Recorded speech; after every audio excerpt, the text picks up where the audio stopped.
અમરેલીના ધારી તાલુકાના ગોપાલગ્રામ ગામમાં દીપડાએ હુમલો કર્યો હતો। ત્યારે ગામના બકુલભાઈ ચીમનભાઈ પારગી નામના યુવાન પર દીપડાએ હુમલો કર્યો હતો, જેમાં તેનો પગ અને કમર પાસે ગંભીર ઈજા થઈ હતી।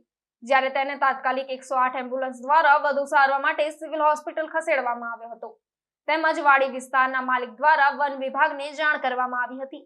મારું ગામ ગોપાલગ્રામ ધારી તાલુકામાં રાતે 12 વાગ્યે દીપડાએ હુમલો કર્યો।